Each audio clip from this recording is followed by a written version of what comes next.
I have been invisible for 14 months. That's the truth no one tells you when you work in a house like Nathaniel Romano's. You learn to move like vapor, always there, never truly seen. My hands scrub the counters that gleam beneath chandeliers worth more than the car I drive. I fold Egyptian cotton sheets softer than anything I've ever slept on. I arrange tulips that cost as much as a week's groceries. And every Tuesday, I water the orchids in the library because no one else remembers they exist. The Romano estate sits north of downtown Chicago.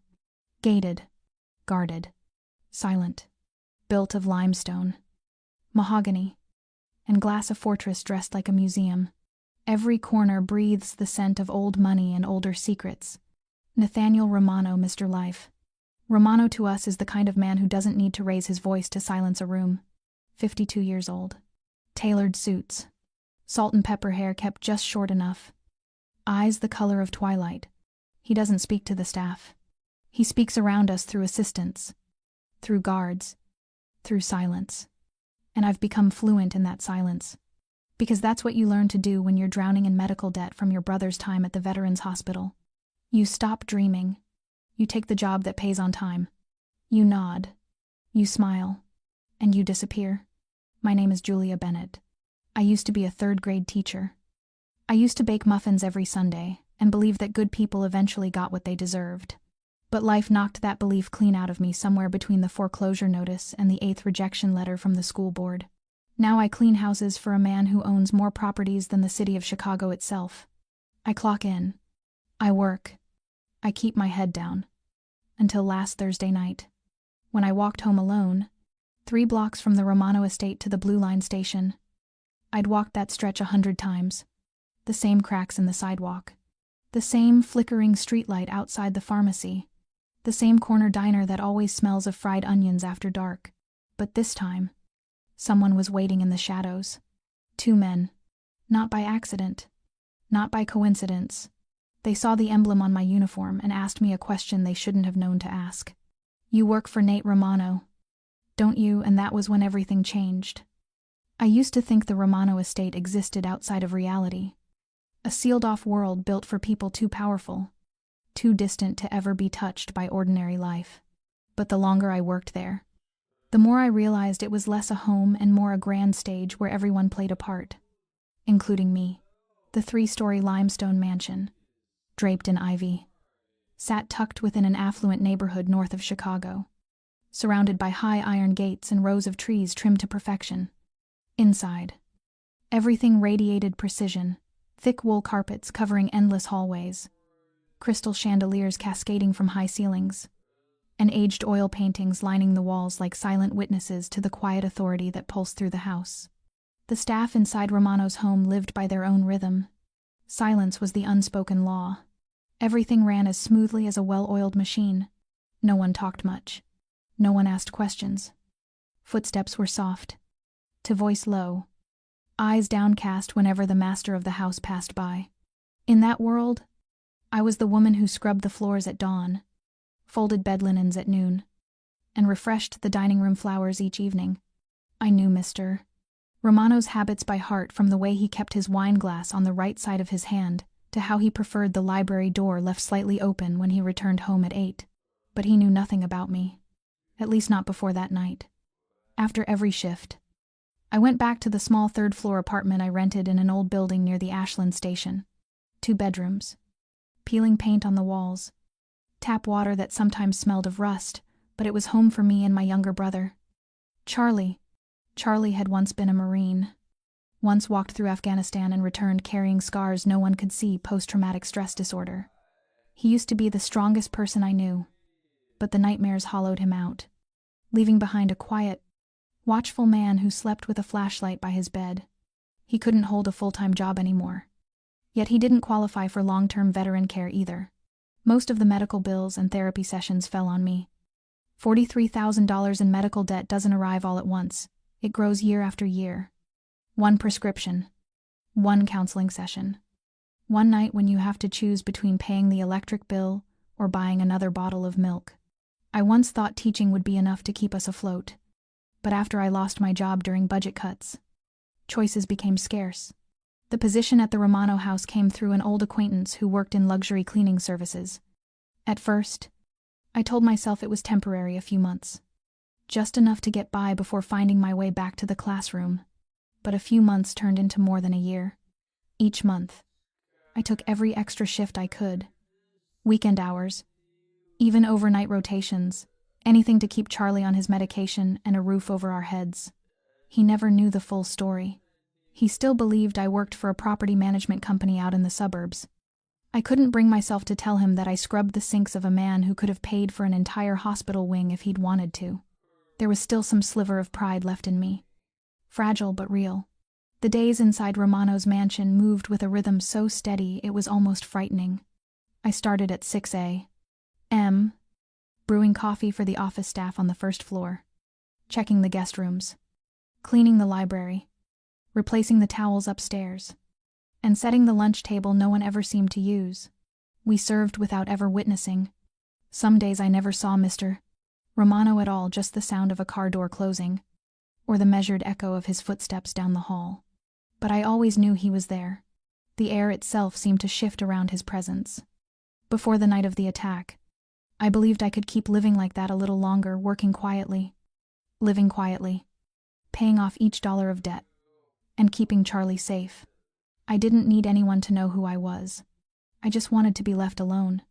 But this city doesn't let anyone stay invisible forever.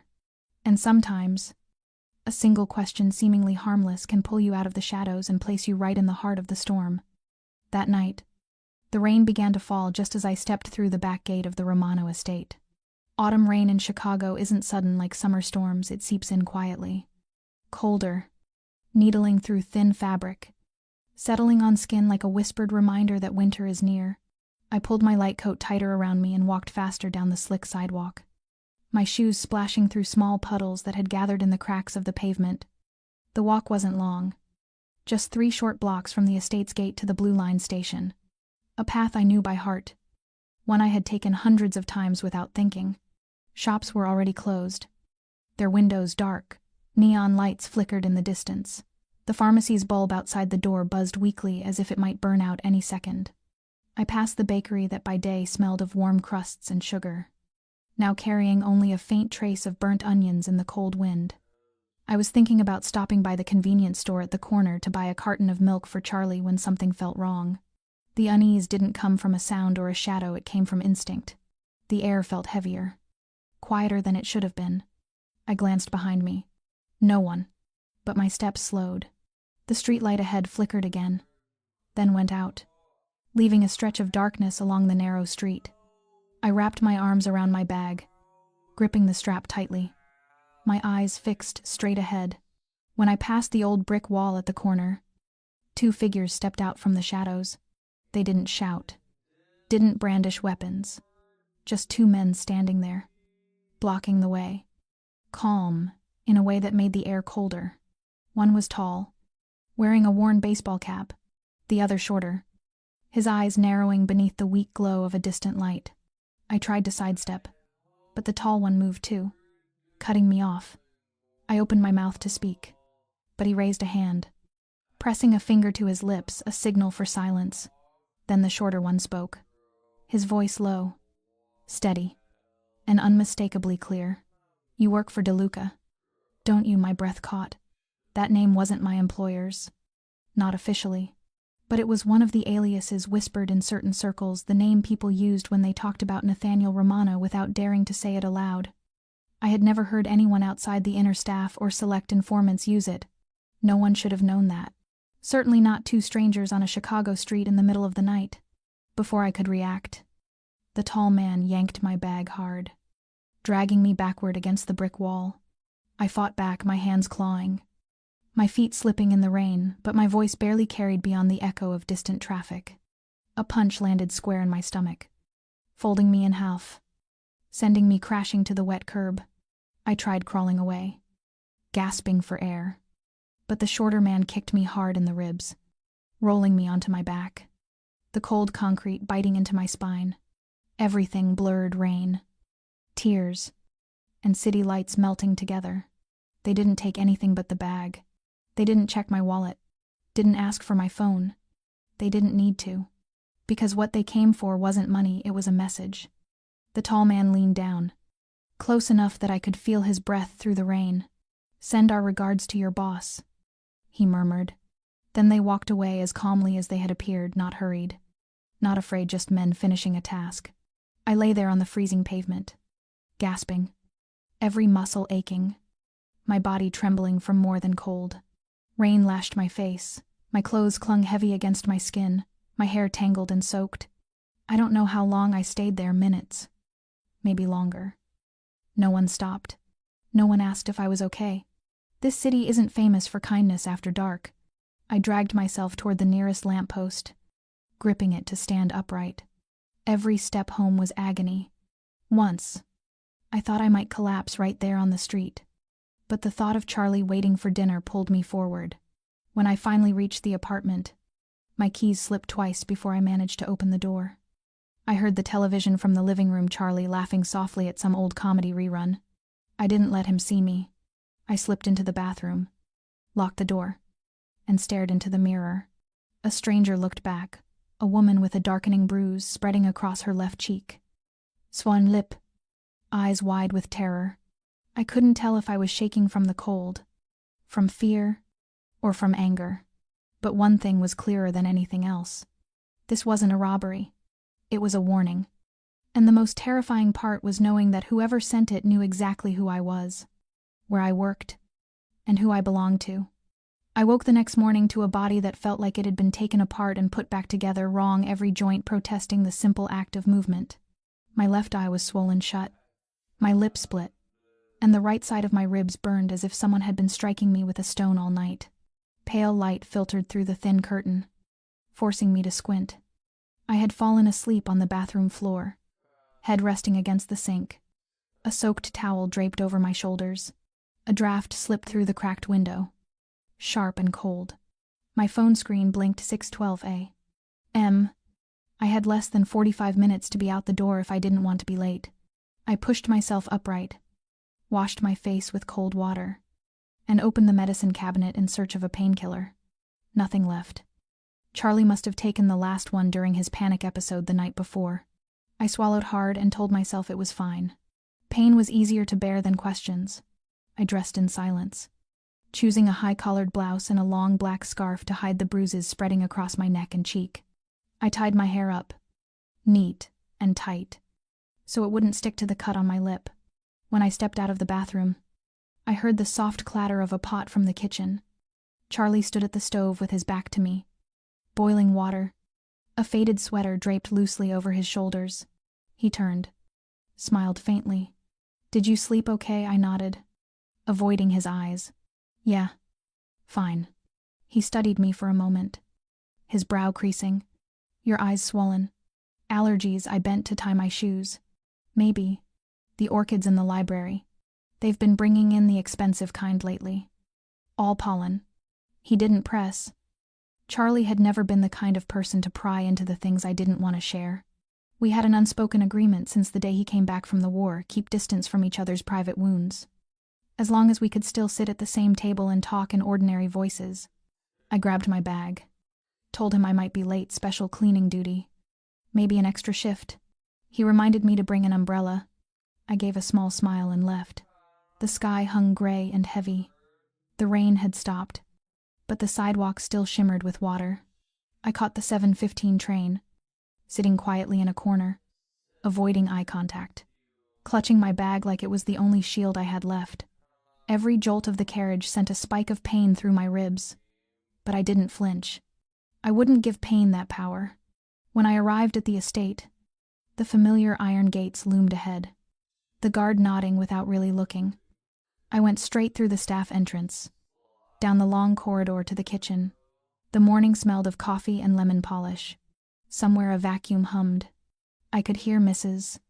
Adler's low heels tapping briskly across the wooden floor. Everything looked the same. Everything sounded normal. No one noticed a thing. I started my routine as if nothing had happened, brewing coffee for the office staff, checking the guest towels, replacing the dining room centerpiece with a bouquet of white peonies. I knew Mr. Romano favored. Each time I bent down, Pain shot through my side so sharply I had to bite my tongue to stay silent. But I kept working, kept smiling, kept bowing my head like no one had ever asked me a question that had turned my entire world upside down. That question still echoed in my mind, every word carved into my skin. You work for DeLuca, don't you? I didn't know who they were. I didn't know how they knew me. But I knew one thing they wanted, Mr. said. Romano to get their message. I was just the delivery method. A pawn pulled into a game I couldn't begin to understand. I couldn't go to the police. I had nothing to give them but vague descriptions and a bruised face that proved nothing. And I doubted Mr. Romano would want cops sniffing around his property over the troubles of a housemaid. I decided I'd bury it, let it fade, keep surviving, the way I'd done for over a year. But what I didn't expect was that only a few hours later, the man I'd always believed never even saw me, suddenly looked right at me. Not with words, with his eyes, and in that gaze, there was something that told me he had just discovered something far more valuable than reputation or money. I was bent over the library table, wiping the surface in slow, practiced circles, when I heard the door open behind me. At first, I didn't turn around.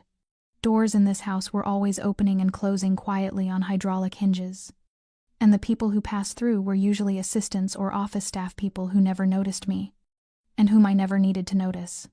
I kept cleaning, the soft cloth gliding over the polished oak, catching the muted glow from the lamp in the far corner. But this time, there were no hurried footsteps, no murmurs, no sound of a phone being tapped, just silence, a thick, deliberate kind of silence that seemed to press against the air until it stilled. Slowly, I lifted my head and met his eyes. Nathaniel Romano, the master of the house. For the first time in over a year of working there, he was looking directly at me. Not the brief glance of a man inspecting his surroundings, not the unfocused look of someone too self-contained to care. It was a gaze that stopped, that saw. I froze. The cloth hung loosely in my trembling hand. I tried to avoid his eyes by lowering my head, whispering a polite greeting, hoping he would pass by like always. But he didn't. He stood a few meters away, his eyes steady, unwavering. Miss Bennet. His voice was low and even, yet it carried clearly through the stillness of the room, as if the air itself hushed to listen. I didn't have time to wonder how he knew my name. All I could hear was the sound of it coming from him, my name rolling off his tongue, and the sudden hammering of my heart drowning out the faint patter of rain against the glass. He stepped closer, his face tilted slightly, as if he were searching for something. What happened to you instinctively? I backed up, my hand rising to my left cheek. The bruise had darkened overnight, despite the layer of foundation I'd used to hide it. It's nothing, I murmured. Just a fall. I bent down clumsily to retrieve the cloth that had slipped from my hand, avoiding his gaze, but he didn't believe me. I could feel it in the silence stretching between us, an alert, unspoken understanding that hung heavy in the air. How does one fall? He asked quietly. And end up with injuries like that? I swallowed hard. I didn't want to talk. I didn't want to turn something private into something a man like him might take interest in. I was just the woman who polished his tables. But when he spoke again, his tone was lower, closer. Did someone hurt you? I gripped the cloth tighter, keeping my head down. It's none of your business. I wanted to say, but I couldn't form the words. Mr. Romano moved closer to the table, resting one hand on the edge of the wood beside me.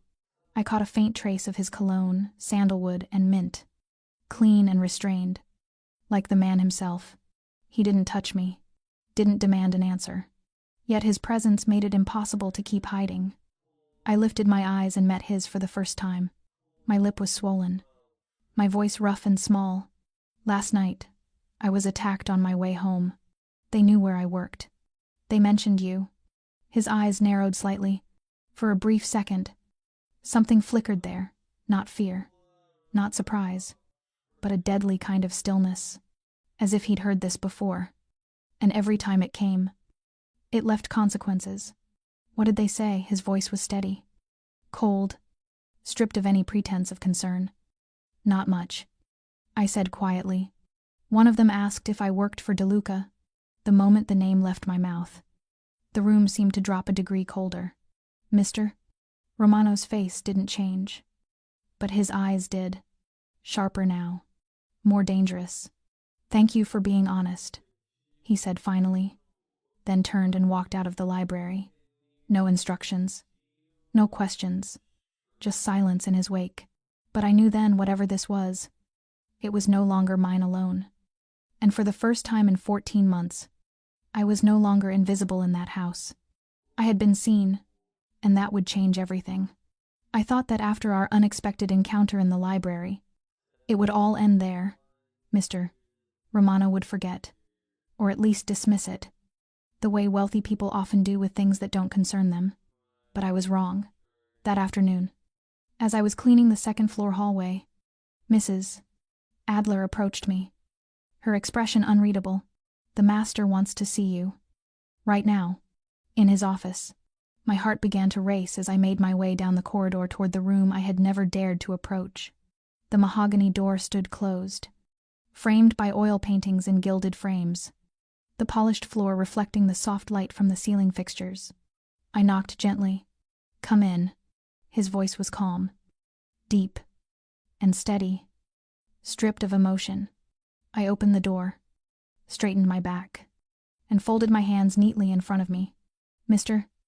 Romano sat behind his large desk, sleeves rolled up past his forearms, the jacket of his suit draped over the back of his chair. The light from the tall window behind him cast a muted glow across his face, deepening the shadows in his eyes. "Have a seat." I hesitated before pulling out the chair opposite him, sitting carefully on the edge. My heartbeat was so loud I was sure he could hear it. He didn't look at me immediately.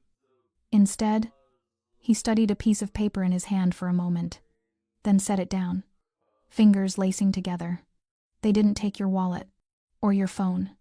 It wasn't a question, it was a statement. I nodded slightly. "That's right. They only took my bag, and asked me one question. One they shouldn't have known. About DeLuca." His gaze flicked to mine. "What do you make of that?" I blinked, unsure how to answer. "I don't know who they were. I don't know anything about that. I don't have anything to do with your affairs. I just clean your house." My voice was quiet. My eyes lowered. My hands clenched together in my lap. "I don't want to be involved in anything. I just want to work, go home, and keep my brother safe." I thought that would be the end of it, but he didn't let me go that easily. "You live with your brother, Charlie. Is that right?" I froze, looking up. "How do you, Mr. Romano's eyes were calm but unwavering. "We run background checks on every employee before hiring. I know about Charlie. I know he served. I know he's in treatment." I opened my mouth, but no words came. He knew. He knew more than I ever imagined. I sat still, my thoughts scattered. "You didn't go to the police," he said after a moment. "Why?" I swallowed hard. "I didn't want them investigating and causing trouble for you. I didn't have enough to tell them anyway. And I didn't want to drag anyone else into it." He was silent for several seconds. I'd grown accustomed to his silences, but this one was different, heavier, almost suffocating. "I'll ask you once more," he said finally. "What exactly did they say?" My hands tightened until my nails dug into my palms. "They asked if I worked for DeLuca. They knew I worked here. They knew I was connected to you, Mr. Romano leaned forward slightly. "And when they asked that, what did you say?" "Nothing," I whispered. "I didn't have the chance. They hit me before I could speak." His eyes darkened, not with anger in the ordinary sense, but with something quieter, denser, an anger contained so tightly it burned the air around him. He stood and walked toward the window, his back straight, his hands clasped behind him. Outside, the rain had started again, tapping softly against the glass. "This shouldn't have happened," he said, his voice low and certain. I didn't know whether to stay or leave. Then he turned back to me, his expression softer but no less intent. "Thank you for telling me the truth. I know that wasn't easy." I nodded, my throat tight. "You can take the rest of the day off," he said. "I'll have someone drive you home." "That's not necessary." I replied quickly. I can keep working. I'm fine. He looked at me for a long time, as if trying to understand why I clung so fiercely to that fragile thread of strength, but he said nothing more. I stood, bowed my head slightly, and stepped out of the office. When the door closed behind me, I leaned against the wall, my heart pounding. I didn't know what would happen next, but I knew one thing for certain from that moment on. I was no longer invisible to him, and the attention of a man like Nathaniel Romano was never an accident. Nathaniel Romano remained motionless by the window after Julia left the room, his gaze fixed on the rain-soaked garden beyond. His hands clenched behind his back until the knuckles went white, and the silence in the office was no longer a choice but a fragile cover for an anger quietly burning beneath the surface. He said nothing for several minutes, letting each detail of Julia's account settle in his mind. She had been followed, identified, beaten, not for robbery but to deliver a message. And that message bore his name. He walked slowly to his desk and pressed a button on the landline. And a moment later there came a knock at the door, and Vincent, his closest aide, entered. A middle-aged man in a gray suit with a sharp, angular face and eyes like a blade, standing rigidly and waiting for orders. "Find the security cameras around the Bennett residence," Romano said. "The entire Ashland area within a radius of 5 blocks. Check footage from 8 o'clock in the evening to midnight. Every frame. And call our surveillance team. I want to know who was near the Blue Line station during that time, especially the 2 men. One tall, one short, plainly dressed. No visible weapons. No verbal threats. But they knew how to strike." Vincent nodded without asking why. For when Romano gave an order, his people did not need explanations. They only needed to execute. And then, "Call the monitoring team. I want names for anyone who appeared near the station in that window," Romano added as he sat, hands on the walnut desk, eyes staring into the distance. This was not a random attack. Someone was sending a signal. The puzzle was why choose Julia. She was not important in his network. She knew nothing, was not involved. Merely a cleaner with no reason to be dragged into any power play unless someone was testing him. Testing how he would react when one of the weakest under his roof was harmed. Or worse. Someone believed she mattered more than she appeared. Vincent returned in less than 30 minutes holding a tablet and said, "Here is video from a nearby shop." The 2 men followed Julia from the station. Not too close. Faces not fully clear, but movements enough to confirm. One of them wore gloves. When she turned into the small street, they quickened their pace. No car parked nearby. The method, old school. Silent and precise, leaving little trace. Romano watched the screen, jaw tightening. Freeze the frame. Zoom in on the moment they stand side by side under the streetlight. Vincent obeyed. The light was dim, and only one side of each face showed, but it was enough to spot a small tattoo behind the left ear of the shorter man. A serpent coiled around a dagger. Romano closed his eyes and exhaled slowly. He knew who they were. Vincent nodded. A small group broken off from an organization down south. Not formally attached, but once employed by one of Romano's old associates and now operating independently. They were trying to get back on the board. Romano rose, deliberately. "I want the names of every member of that group. Family ties, residences, movement histories, who they meet with, within the next 24 hours. And Vincent, send someone to Julia's apartment, but do not let her know. Make sure someone watches outside for at least 4 nights. I do not want her exposed one more time." Vincent acknowledged and left. And Romano opened a slim personnel file from his drawer, Julia Bennett's file, reading the birth date, teaching credentials, previous workplaces, and the attached photograph of a woman who had been an elementary school teacher with no ties to his world, and yet now found herself at the center of a warning. He leaned back, rubbing his temple, and realized that ignoring it was no longer an option. Anyone who dared to touch someone under his roof, even a cleaner, would face consequences. The game had begun, and this time, he would be the one to set the rules. I didn't know what was happening until Mrs. Adler herself walked into the laundry room, where I was folding the bed linens from the second floor. Her expression was different that day, not cold, not perfunctory, but something between hesitation and careful observation. Mr. Romano has asked you to stop what you're doing. Someone's waiting for you in the main sitting room. I looked at her, my hand still holding the stack of sheets, my brow furrowing. The sitting room. I had never set foot in there. Staff members were never allowed to enter that space unless under direct instruction. And in 14 months, that instruction had never been given. I followed Mrs. Adler down the staircase, my stomach tightening with unease. Had I done something wrong? Had Mr. Romano changed his mind, decided I'd brought too much trouble to his doorstep? But when I stepped into the room, I realized immediately how wrong I'd been. The space looked like it belonged in a 19th century painting, velvet sofas in deep moss green, a white marble fireplace, and a Persian rug spilling across the polished floor.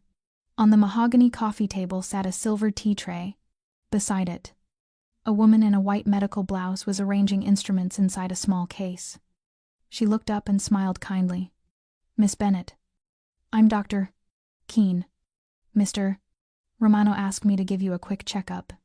Please, have a seat." I froze. The situation was so strange I didn't know how to react. I glanced around, half expecting someone to tell me this was a mistake. But there was no one, only me and the private physician. Slowly, I sat on the edge of the sofa, my hands resting on my knees, shoulders drawn in by reflex. Dr. Keene moved closer, her gaze professional yet gentle. "I won't ask what happened, unless you wish to tell me," she said softly. "I'm just here to make sure you're all right physically. That's all." I nodded faintly, still dazed. She took my blood pressure, examined the bruises on my face and lip, then asked me to roll up my sleeve so she could check the injury along my ribs. I hesitated, then obeyed. Each time her fingers pressed lightly against my skin, I winced from the ache. She said little, only scribbling notes in her pad. "No broken bones," she concluded, "but several deep contusions. You'll need rest, cold compresses, and anti-inflammatory medication. I'll leave the medicine here with written instructions." I opened my mouth but couldn't decide whether to thank her or refuse. I had never imagined a day when a private doctor would come to tend to me in a mansion's sitting room simply because I was a housekeeper who'd been beaten on the street. Dr. Keene packed her things and, before leaving, turned back to me. Her voice was as light as air. "And don't be surprised if someone checks in on you over the next few days. Mr. Romano isn't good at showing concern, but he always has his way of doing it." The door closed behind her, leaving me alone in a room too wide, too elegant, too still. I touched the bruise on my cheek, feeling the cool trace of the ointment she'd applied. The air smelled faintly of mint and tea. All my life, I had been the one to brew the tea, to clear the cups. Now I was the one being offered a seat, being cared for. I didn't know what to call the feeling swelling inside me: gratitude, confusion, unease, perhaps all of them at once. I stood to leave, but noticed a folded wool blanket resting on the chair by the window, beside a leather-bound book left open halfway through. As if someone had been sitting there just before I came in, or as if someone wanted me to stay, to rest, if only for a moment. But I couldn't. I didn't know how to accept comfort.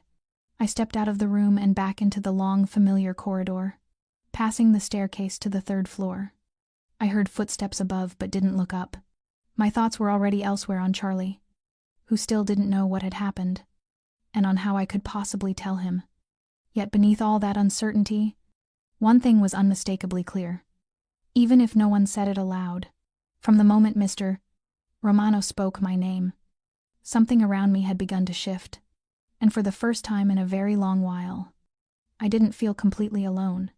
That night, I came home later than usual. The rain still fell in a fine, persistent mist, not heavy, but enough to fill the air with dampness, the kind that seeps through fabric and settles into your bones. Our 3rd-floor apartment appeared at the end of the narrow hallway, its peeling door paint lit by the dim yellow light of the corridor. I turned the key quietly, hoping Charlie was already asleep, but the kitchen light was on. He was sitting at the table with a bowl of instant noodles and a worn copy of Hemingway in front of him. When he looked up and saw me, He smiled faintly, then squinted. Your face is still swollen. I bent down to take off my shoes, keeping my tone even. Yeah. Must be that allergy again. He set the book aside, stood, and poured me a glass of water. My brother never asked many questions, but his eyes always searched past the words. He'd been in places where you learn to read the truth in someone's breath, their posture, the flicker of a look. And I knew that Charlie knew, but he didn't press. He just sat across from me again, elbows on the table, his voice quiet. You okay? I nodded, not meeting his eyes. I'm fine. Just tired. Work was normal. Mrs. Adler even let me leave a little early. I thought I could keep lying, like I always did. But something inside me was starting to crack. Maybe it was the memory of sitting in that grand parlor while a private doctor touched my bruises with a gentleness I hadn't felt in years. Maybe it was hearing my name spoken by Mr. Romano not as an order, but as a concern. Or maybe I was simply too tired to pretend anymore. I set the glass down, exhaling slowly. Do you remember the noodles I used to make back at the old place on Ridgeway, the ones I'd melt cheese into? Charlie smiled. Of course. Those made me gain 5 pounds. I laughed softly. You said if we ever opened a diner, that would be the first thing on the menu. He nodded. And you said you'd be the cook, and I'd be the big security guy at the door, reading books between shifts. I fell silent. The little dreams we'd once built now felt as distant as another lifetime. I looked at him, and my eyes burned. Charlie, last night I was attacked. On my way home, my brother went still. He didn't ask who or why. He just went quiet. The kind of quiet that came from remembering too much. His eyes darkened, like they always did when the past caught up to him. He pulled his chair closer and laid a steady hand on my shoulder. Did they hurt you badly? I shook my head. Not bad enough for stitches. But they knew where I work. They mentioned my boss. He understood instantly. He didn't speak, but his hand tightened slightly on my shoulder. And then, as if something inside me finally gave way, I began to cry. Not from pain, but from guilt, from knowing I had let myself become the weak link. And that weakness might endanger him too, because if something happened to me, Charlie would fall apart again. He'd fought too hard, for too long, to stay upright. I'm not as strong as you think, I whispered. Sometimes I just want to disappear, to stop fighting. Charlie said nothing. He just pulled me close, wrapping his arms around me in the kind of embrace only a soldier knows, the kind that replaces words when language fails. His voice was soft against my ear. You've done more than anyone could. I'm still here because of you. And no matter what happens, I won't let you face it alone. I nodded against his shoulder, tears soaking into the fabric of his shirt. In that moment, I wasn't the caretaker, or the woman who scrubbed marble floors and polished silence for a living. I was just Charlie's sister, sitting in a small kitchen under a flickering yellow light, beside a bowl of noodles gone cold. And somehow, that was enough to make me believe I still mattered enough to keep going. The next morning, when I arrived at the Romano estate, there was something strange about the air inside the house. The staff moved as usual, soft greetings, quiet footsteps, the rhythmic sounds of cloth against polished glass, but beneath that routine, calm was a sense of expectancy, as if the walls themselves knew something was about to change. It wasn't until late afternoon, while I was clearing away a tea tray in the reading room, that Mrs. Adler appeared. Her voice was measured, almost gentle. Mr. Romano would like to see you. In the garden tea room. I blinked. The tea room, I hadn't even known such a place existed. The name alone sounded like somewhere I didn't belong. Still, I nodded and followed her down the west hallway, through a carved wooden door that opened onto a narrow passage lined with wilted rose trellises. At the end was a small glass-walled room that overlooked the garden, the last light of day washing everything in a soft fading gold. Mr. Romano was already there, seated at a round table, a porcelain teacup in hand. He was staring out the window, his profile caught between the dim glow of sunset and the gray of the rain beyond. I slowed my steps, unsure whether to speak. He turned at the sound of the door. and with a simple gesture, invited me to sit. I obeyed quietly, folding my hands in my lap, waiting for him to begin. But instead of questions as I'd expected, he said something that caught me completely off guard. She used to sit here too. On evenings like this, I looked up, startled. He wasn't looking at me, but at the world beyond the glass. His voice was low, rough at the edges, carrying the weight of years. My wife, Elisa, she used to say the light at the end of the day made the garden look like a painting. I didn't answer, didn't dare ask. But he went on, as if he had been waiting a long time for someone to listen. We met in Florence. I was young then angry, ambitious, impatient. She was different, calm, brilliant, not afraid of anything, not even me. We married 6 months later. Everyone said it was too soon, but I never doubted that choice. Not once. He set the cup down, his fingers tracing its rim as though listening for echoes of her voice in the porcelain. She died 8 years ago. A rare form of cancer. By the time we found it, it was already too late. I tried Switzerland, Japan, anywhere that would see her, but hope ran out faster than money ever could.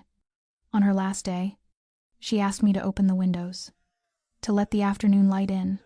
She told me not to close myself off, not to live like an empty shell. Silence settled between us, deep and fragile. The ache in his voice didn't belong to me, yet it reached somewhere I thought had long gone numb. He lifted his eyes, meeting mine for the first time since I'd entered. You remind me of her. In that way. Quiet, but stronger than people realize. I didn't know how to respond. My throat tightened, and I looked down at the teacup before me. I don't think I'm strong, I said softly. I just keep trying. That's all I know how to do. He nodded slowly, his gaze gentler now. Sometimes trying is all it takes to survive. And surviving, he said, is enough to start again even after the worst of losses. We sat in silence for a while. The faint patter of rain tapped against the glass ceiling, and the sun sank behind the far line of roofs, painting the sky a muted orange. I never thought I would sit across from Nathaniel Romano like this, listening to him speak of love, grief, and everything that made him human. I had always seen him as untouchable, a man made of stone and silence. Yet in that moment, as he spoke of a woman named Eliza and the light she left behind, I realized how deeply he had once loved, and for reasons I couldn't name. Something inside me, something long, dormant, and cold, began to thaw. From that afternoon in the tea room, something between Mr. Romano and me began to shift. No one mentioned it. No one dared name it. But I could feel the difference, the air between us no longer thick with silence or distance. It was as if the invisible walls that had once separated our worlds had thinned, softened, simply because of a few shared words about a woman he had loved and lost, and a cup of tea that had warmed the coldest kind of rain. In the days that followed, he was no longer just the powerful figure whose presence in the hallway made everyone lower their gaze. He began appearing in unexpected places. Once, while I was changing the flowers in the library, he entered not with his usual brisk steps, but slower this time, pausing beside the bookshelf where I stood. "Do you read?" he asked. "I used to," I replied, "but it's been a while since I've had time to sit still with a book." He regarded me quietly, then pulled a leather-bound novel from the shelf and set it gently on the table beside me. "If you find the time," he said, "this one's worth reading again." That was all. Then he left quietly, leaving nothing but the echo of something unspoken behind. And yet, for the rest of that afternoon, my heart refused to find its rhythm again. The evenings grew longer, though not in the weary way they once had. Sometimes, Mrs. Adler would tell me I wasn't needed in the kitchen that night, that I could go to the tea room, it's been prepared, she would say. At first, I thought she had made a mistake, but the second time I entered and saw Mr. Romano sitting there with 2 steaming cups waiting, I understood. We began to talk more. Not long conversations, not probing ones, just quiet exchanges, sometimes about the weather, sometimes about the new flowers in the garden, sometimes about the city, the old streets. The small Italian restaurant near Union Station, where he used to take his wife every Friday night. He listened when I spoke about Charlie, about his sleepless nights, about the cheese noodles I used to make, and he smiled softly when I said I once dreamed of opening a tiny diner with a few wooden tables and a bookshelf. It was a rare kind of smile, one that gentled his features and made him look years younger, almost human in a way I hadn't thought possible. One evening, as I was preparing to leave, he asked if I wanted to learn how to make tea the proper English way. I nodded before I could think. That was the first time I saw him in the kitchen, no suit, no tie, sleeves rolled, teaching me how to boil the water just right, how to steep the leaves in porcelain, and how a thin slice of lemon could preserve the fragrance better than sugar. It was such a strange, almost tender sight that I nearly laughed watching him measure each spoonful of dried tea with the precision of a surgeon. He looked like another man entirely, stripped of the armor the world knew him by. When the tea was ready, we sat side by side, neither of us in a hurry. The soft light from the wall sconce fell across his face, quieting the lines of sternness, leaving only warmth. "Do you feel any better?" he asked, his voice low. After what happened, I nodded slowly. My brother still worries. But I feel safer now. I didn't say why. I didn't have to.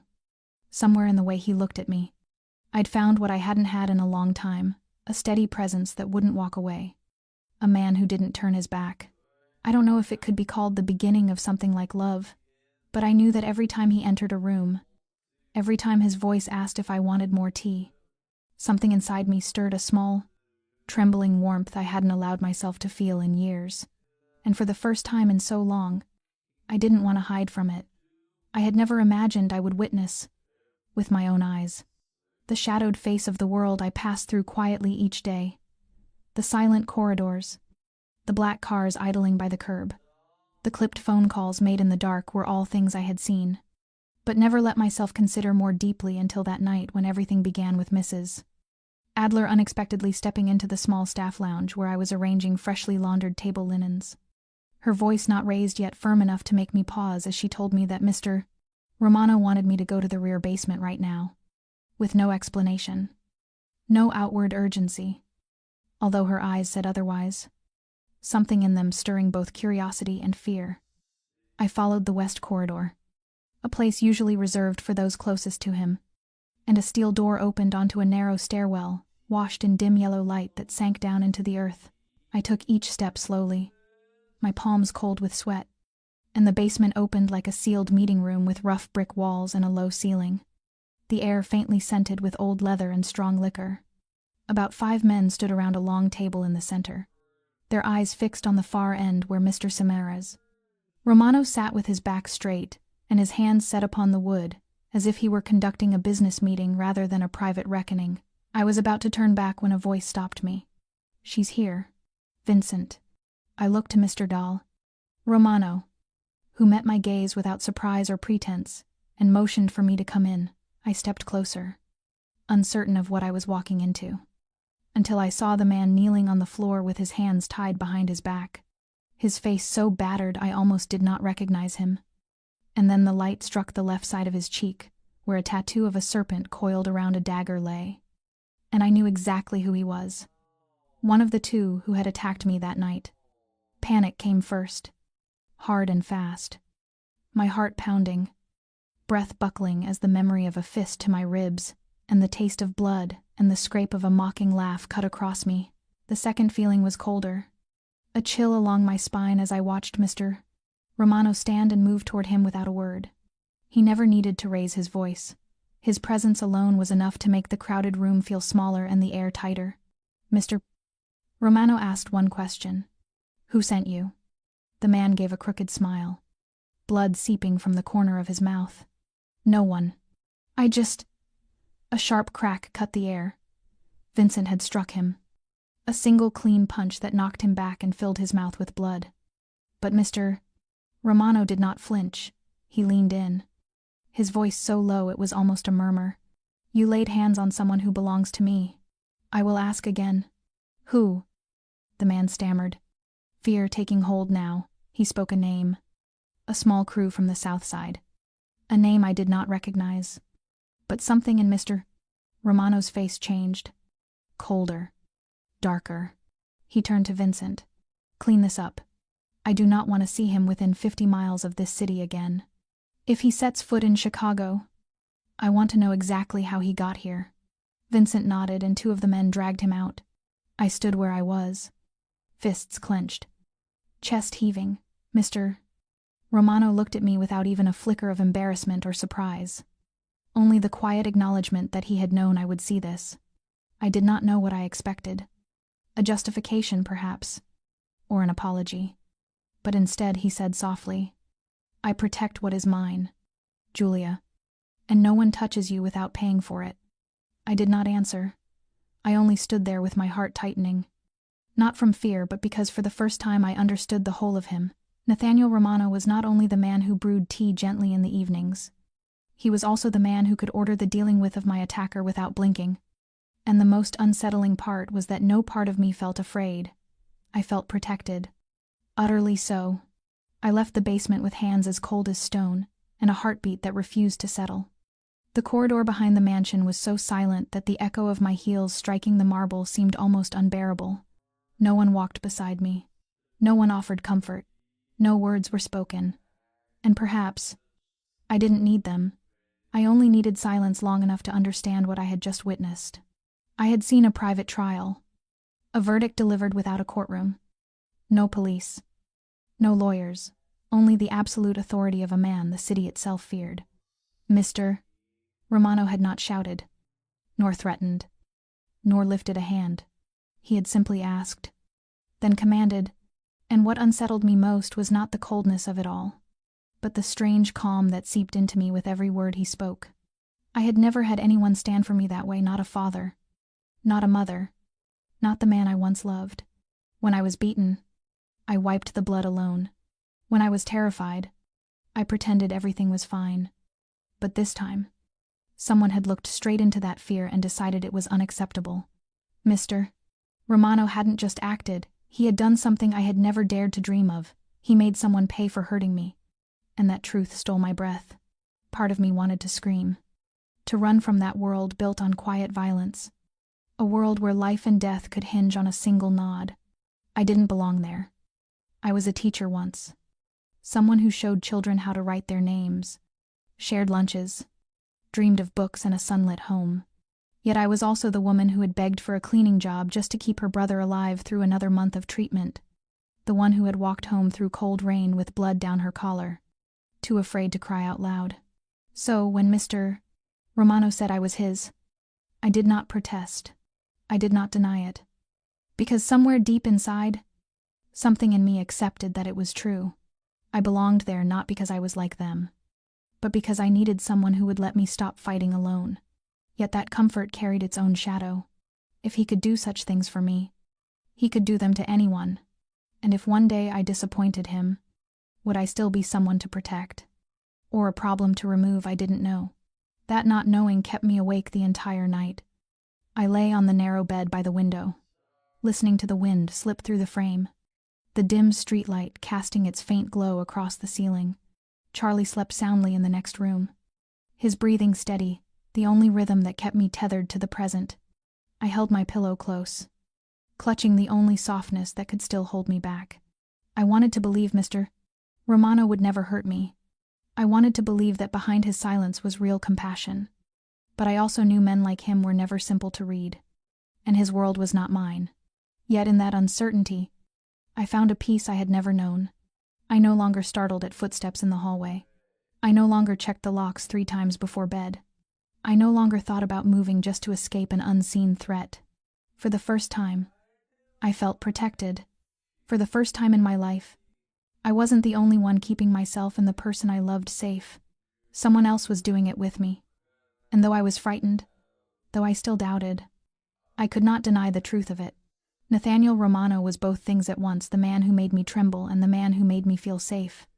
And perhaps love, if that's even what it was, always begins with contradictions that no reason can explain. That evening, something in the air of the Romano mansion felt different. Everything seemed to move slower. even the footsteps of the servants who were already trained to walk in silence. I was arranging books in the library when Mrs. Adler appeared, not with her usual unreadable expression, but with a faint, almost knowing smile. "Mr. Romano would like to see you in the tea room. Now." I nodded, wiping my hands quickly on my apron before walking away, my heartbeat falling into an uneven rhythm, though I didn't yet know why. The tea room was awash in a soft amber glow, the wall lamps reflecting through the glass panes like the last traces of sunlight trapped inside. Mr. Romano was there, standing rather than seated as he usually was, one hand resting on the back of a chair, his gaze fixed on the garden beyond, now painted in cooler tones. When I entered, he turned and gave a brief nod, gesturing for me to sit. I didn't do so right away. I stood still for a few seconds, as if needing one long breath to steady myself. He stepped closer, leaving just enough distance between us to make my heart pound in my chest. "Julia," he said quietly, "I think it's time I stopped being silent." His voice was neither cold nor weighted with sorrow like it had been when he spoke of Eliza. It carried a quiet resolve, the kind that came from someone who had been thinking about this for a very long time. I looked into his eyes and saw something shifting there, something I couldn't name. "I know you're afraid," he said, "and I know you feel you don't belong here, not in this house, not in my world. And you're right. But you've also made me realize that sometimes what we need most doesn't exist in the world we control." I opened my mouth to protest, but he stepped closer, his voice lowering to a near whisper. "I've grown accustomed to loss. My wife, my family, my friends, time and the world have taken them all. I don't want to lose anything more, and I can't stand by when my heart has already chosen you, even if that isn't what you want to hear." I drew a slow breath, not because I didn't understand him, but because I understood him too well. I could feel the tremor in his voice, the raw honesty that carried no mask, and beneath it, the flicker of fear rising in my own chest. He was a man who could protect me.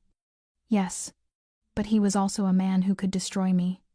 If one day what he felt became too heavy to bear. "Nate," I said softly, "I don't know what to say. I'm just a housekeeper.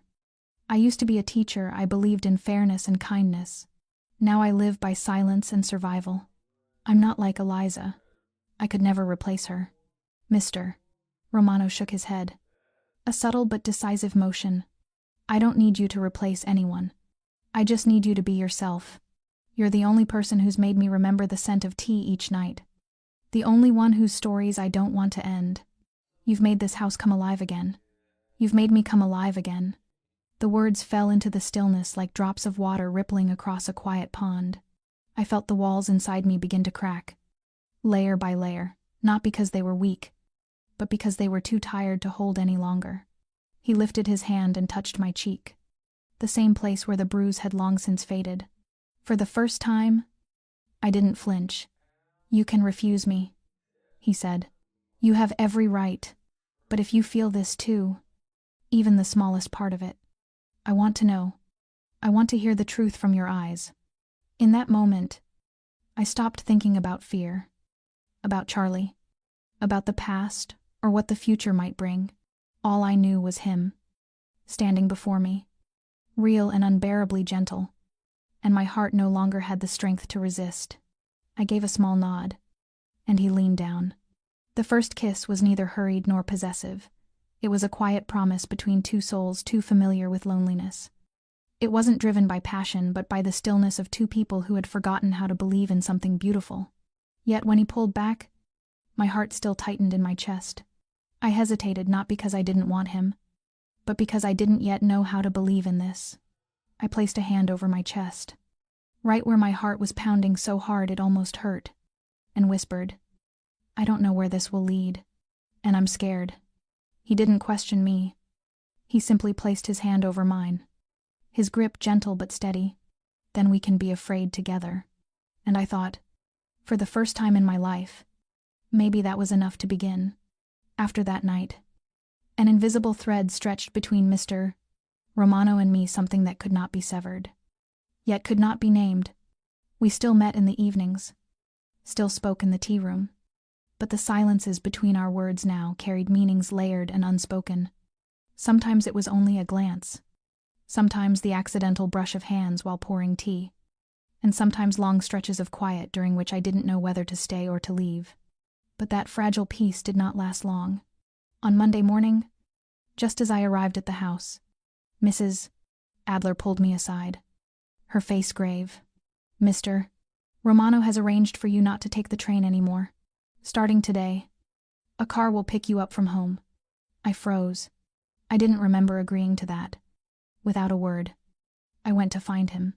He was in his office, signing a stack of documents. When I stepped in, he looked up, his expression calm. "I was told you've assigned a driver for me," I said. "Why?" He set down his pen, speaking without looking at me, as if it were the most natural thing in the world. "Because I won't risk you being in danger again." My hands tightened at my sides. "I understand, but I can't let you control every step I take. I'm not part of your security system, and I'm not someone you manage." He lifted his gaze then, and for the first time since that night, his eyes carried a chill I hadn't seen before. "Julia, the world out there isn't safe. You've seen that. I'm only trying to protect you." I drew a deep breath. But protection isn't the same as control. I can't live in fear forever. I need to go outside. I need to walk on my own, to know I can still stand by myself. He rose from his chair, his voice lower now, weighted and tense. "You don't understand. Once someone has come after you, I can't let it happen again. If you disappear, if anything happens to you, I'll never forgive myself." He said it not as concern, but as obsession. I looked at him then, torn between anger and compassion. He didn't realize that in trying to protect me from every danger, he was also trapping me. "Do you want me to live in your golden cage?" "Nate," I asked quietly. "Because I've lived like that once, and I can't do it again." I turned to leave, but he called out, his voice softer now, touched with exhaustion. "Julia, I don't want to argue. I just want you safe." I stopped, my heart heavy. I knew he meant it, but I also knew that if I allowed myself to be swallowed by his world, I would lose whatever remained of my own. I turned back, meeting his eyes. "Then give me a compromise." His brows drew together. "I'll let you have someone watch from a distance if that helps you sleep at night." I said, "But I'll walk on my own. I need to choose for myself when to be afraid, and when to be strong." Silence fell. The room grew so still I could hear the ticking of the clock. Then he gave a small nod. "All right. I'll let you have your freedom on your terms. But if anything seems wrong, I will intervene." I smiled faintly, like an exhale. "That's the fairest thing we can give each other." "Mr. Romano looked at me then, his gaze softer now, as if he finally understood that love cannot be built on power, only on trust. When I left his office, my heart was still trembling. I didn't know whether we could truly find balance between our two worlds. But I knew one thing for certain for the first time. I had stood before him not as someone to be protected, but as an equal, even if only for that brief, fragile moment. I didn't think much of it when I opened the mailbox that day. The usual stack of cheap, glossy advertisements, utility bills, a few loan offers from places I'd never heard of. But then my eyes stopped on a thicker white envelope, stamped with the name of the Veterans Hospital where Charlie was receiving treatment. My heart began to race. I stepped inside, set my bag on the table, and sat down as if my body already knew that something in my world was about to shift. My fingers trembled as I tore it open. My eyes skimmed across the printed lines, sharp and official against the white page. Patient account summary, Charles Bennett. Current balance, 0. Status paid in full. I read it again, then again. Every debt, every single one. From the medication invoices to the ICU fees. Even the smallest co-payments I had begged to divide into monthly installments, every last cent was paid. There was no note, no card, no signature, just the cold clarity of the words confirming the impossible. My throat tightened, and my hands began to shake around the page. I leaned back in the chair, staring up at the ceiling as the world seemed to spin while I remained utterly still. struggling to breathe. I had lived with that debt for 3 years. Every paycheck, every late walk home, every meal skipped, every dream I'd set aside, all of it had circled around those 3 words, pay hospital bills. And now it was gone, vanished, as if it had never existed, as if the weight that had bent my back every morning had simply lifted without warning. I stood and walked to Charlie's room. He was lying on the bed, reading, his head propped against a pillow. He looked up when I entered, smiling until he saw my face. "What's wrong?" "Sis," I didn't answer. I only walked closer and placed the paper on the bed in front of him. He picked it up, his eyes scanning the lines before lifting to meet mine. "Who did this?" I didn't say a word. I didn't have to. We both knew there was only one man who could have done it without asking. Tears filled my eyes before I even realized they were there. Not just from gratitude, not just from relief, but from something deeper. For the first time in my life, I didn't feel like I was fighting alone. Nate had done something I hadn't dared to ask for, hadn't even dared to dream about. No words, no gesture of acknowledgement, just quiet action that changed everything. Charlie looked at me, his expression a mixture of disbelief and something almost tender. He started, then trailed off. I nodded. I know. And what stole my breath was realizing that I had once believed I didn't need anyone, that I was strong enough to bear it all, to stand back up alone every time I fell. But perhaps having someone who chose to stand behind me silently, steadfastly, was what my heart had longed for all along. I stepped out of Charlie's room and went to the window, where the afternoon light filtered through the thin curtains. Outside, I saw the familiar car parked at the curb, the driver still waiting patiently as always. I didn't call him. I didn't need to. Inside me, something had broken open like ice finally melting after a winter that had lasted too long. And when I closed my eyes, I saw only one face, one pair of dust-colored eyes, and heard that low voice echo from memory, "I protect what's mine." Back then, I hadn't understood, but now, I did. I was no longer just a housekeeper. I was someone who mattered, someone worth protecting, someone he had chosen. And maybe, for the first time in my life, I wanted to choose him back. The next morning, I received a call from Mrs. Adler, not from the house line as usual, but from her personal number. Her voice carried its usual composure, yet beneath it was something lighter, almost like the trace of a hidden smile. "Mr. Romano would like to offer you a new position," she said. "If you agree, you'll start next week." I froze for a few seconds. My heartbeat slowed, then quickened, then slowed again. I asked, trying to keep my voice even, "What position?" "Mrs. Adler." Her answer was simple. "Personal assistant. Not housekeeping. Not service staff. The person Mr. Romano trusts to handle the closest matters, his schedule. Correspondence. Notes. Meetings. Sometimes travel arrangements." I was silent for a long moment. Something inside me sank and rose at the same time. I had grown used to living behind closed doors, quiet and unseen. Now Mr. Romano was pulling me out of the shadows, placing me somewhere every eye could see. I knew he wasn't doing it for convenience.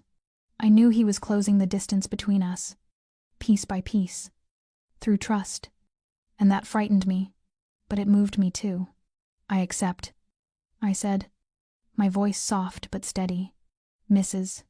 Adler didn't reply further, only instructed me to be at Mr. Romano's main office at 8 on Monday morning, not the staff wing. When I hung up, I held the phone in my hand for a long time.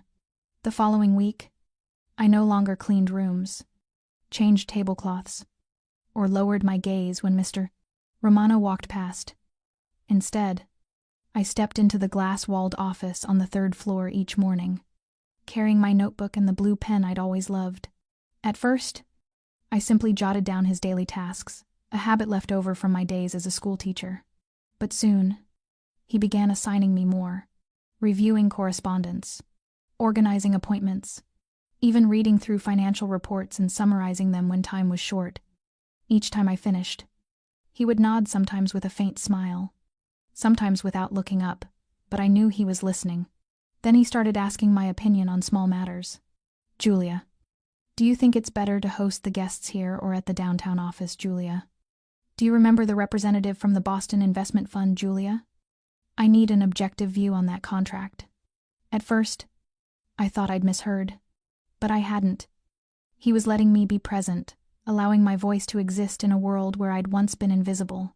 And strangely, I didn't feel out of place. I learned quickly, remembered details easily, and began to feel the quiet connection between us, growing not just through evening tea, but through every email I drafted, every note I wrote, every glance he sent across a crowded meeting that only I seemed to understand. One late afternoon, after everyone had left the office, he looked at me and spoke softly. I know you didn't choose this life, but you're walking into it with your own strength. I didn't answer. I only smiled and nodded. There was no need for gratitude. No need for praise. It was enough to stay in a world where I no longer had to shrink myself to fit. I didn't know what the future would bring, but in that moment, I was certain of one thing. I was no longer the girl who folded bedsheets and avoided being seen. I was Julia Bennett, personal assistant to Nathaniel Romano, and I was rewriting my story one day at a time beside the man I still couldn't quite call my love, but who had already become a part of every breath I took. It happened on a late afternoon early in the week, just after I had left Mr. Romano's office to deliver a set of documents to a business partner in the West Loop. It was supposed to be a simple errand, quick and uneventful. I'd done it before, more than once, without trouble, but this time felt different. On my way back, I stopped by a small cafe for a cup of hot tea, as I often did. I didn't notice the black SUV parked a few houses down until it suddenly turned and followed me at the second corner. My chest tightened, that old instinct rising again. I tried to stay calm, walking faster, turning into a convenience store to check. When I came out, the SUV was gone, but the unease lingered. By the time I reached the Romano estate, Vincent was already waiting at the gate. He didn't say a word, only motioned for me to follow. When I stepped into Mr. Romano's office, he spoke before I could. You were being followed. His voice was low, not angry, but far from gentle. I looked up, my lips pressed together. I'm not certain. A black SUV. They didn't approach. Mr. Romano was silent for a long moment before signaling to Vincent. Take her home. Before you go, he placed a new phone in my hand. My number's already in it. And don't go anywhere alone after dark. I nodded. I didn't argue, because this time, I could feel it too. Something was coming, like a storm slowly gathering at the edge of the horizon. For the next few days, Mr. Romano stopped appearing in the tea room at night. I knew he was busy. I also knew that his absence wasn't silence, it was movement, like deep currents shifting beneath the surface. A week passed. Then one night, as I was working late in the office, he came in without warning. In his hand was a small USB drive. He set it on my desk, then took the seat across from me. Julia, he said quietly, there are things you need to see. I picked up the device and plugged it into the computer. The screen lit up with footage security camera recordings showing the same black SUV following me for days, again and again. And in one of the clips, I caught a face I vaguely recognized, then realized it was the cousin of one of the men who had attacked me that night. He'd been mentioned briefly in the investigation files, but there hadn't been enough evidence to charge him. Now he was back not to strike, but to watch. Mr. Romano sat still, studying my reaction. They're threatening me, I whispered before I could stop myself. He didn't nod, didn't deny it. They're applying pressure, he said. Not directly. Slowly. Quietly. I took a deep breath. I don't want this happening again. I don't want to keep living in fear, relying on you just to feel safe. I need to do something. He remained silent for a moment, then slowly placed another folder on the desk. It's already handled. Not through force. Not through intimidation. I offered them something legal, something they couldn't refuse. A suspended sentence in exchange for complete withdrawal from Chicago. They won't touch anyone connected to me, including you. I opened the folder and saw signed agreements, stamped and sealed by a lawyer. I looked up at him. Stunned. He hadn't used his underground power this time. He wasn't the cold Mafia boss commanding storms with a single word. He'd chosen a different path, the law. The system. The very things I once believed in, but had lost faith in long ago. He saw the doubt in my eyes and only gave a small shrug. I wanted you to know I can choose another way. Because of you. Because of how you see the world. Because of how you still believe in fairness. Even after it's failed you so many times. And I don't want to be the reason you lose that faith again. My heart tightened. For the first time since meeting Nathaniel Romano, I saw a man who didn't need to prove his strength to protect me. He just stood there steady, certain, and chose to step back when he needed to. That wasn't weakness. It was strength. Quietly redefined. I didn't say anything more. I didn't need to.